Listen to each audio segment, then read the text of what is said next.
The following video asks us to solve a quadratic equation by graphing. Well, when you solve a quadratic equation by graphing, you're relying on the idea that we're going to set it equal to y instead of 0. You do this because then all we have to do is determine where on the graph is y equals 0. Well, that's a very specific place, and that is the x-intercepts. So what you do is you graph your quadratic equation, or your parabola, as we call them, and look for the x-intercepts. That's the goal.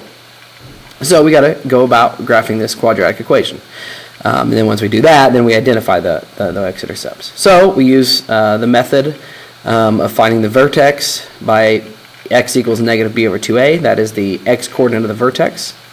A is what's in front of the x squared, which is 1. B is what's in front of the x, which is 6. So we plug those into the formula. You get negative 6 over 2, which equals negative 3. So what we've discovered is the x-coordinate of the vertex. And so you can begin to create your t-chart. Well, you begin by placing that negative 3 right in the middle. And in the middle such that you can have 5 points, so 2 above and 2 below. And then you count up. Negative 2, negative 1, right? You're counting as you count up negative, you go down in number. Then you count down negative 4 to negative 5. Then we're going to go through and we're going to plug these values of x into the equation. So we're going to put negative 3. We start with the vertex usually. Negative 3 squared plus 6 times negative 3 plus 10. Well, negative 3 squared is 9. 6 times negative 3 is a negative 18 plus 10. Well, that becomes... Well, it's going to be 9 plus 10 is 19, minus 18 is 1. So I put negative 1 in, I get 1, or negative 3 in, I get 1 as an answer. Now I'm going to put negative 2 in.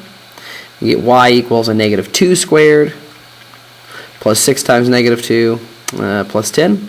So it'll give you 4 plus negative 12 plus 10. So you get 14 plus negative 12, which would equal a positive 2. And if you remember, there's a symmetry that happens. So we found out what y equals when we have negative 2. That would be 2. Well, that's going to be the same as it is for negative 4 because of symmetry. And then you plug in negative 1, and you get y equals a negative 1 squared plus 6 times negative 1 plus 10. And that's going to give you, well, negative 1 squared is 1. So equals 1 plus, well, 6 times negative 1 is a negative 6 plus 10. Well, that gives you 11 plus negative 6, which is 5.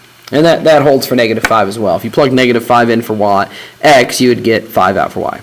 Alright, so let's go take a look at what our graph looks like. So we're going to go over to the right and plot these points. Well, something interesting happens. So we put negative 3, 1, we graph the vertex first, and then negative 2, 2, and negative 4, 2, and then we go to negative 5, or negative 1, 5, and negative 5, 5. And you might notice, remember, we weren't trying to graph this. That wasn't our goal. Our goal was to find the x-intercepts. Well, an x-intercept is where does this graph intersect the x-axis? Well, the answer is nowhere. It doesn't intersect that x-axis anywhere. So that means you have no x-intercepts, which means you have no solution. There is no value for x that will make that equation true. You can't find anything for x that will make it work out. There's no values at all to get 0, and so the answer is no solution.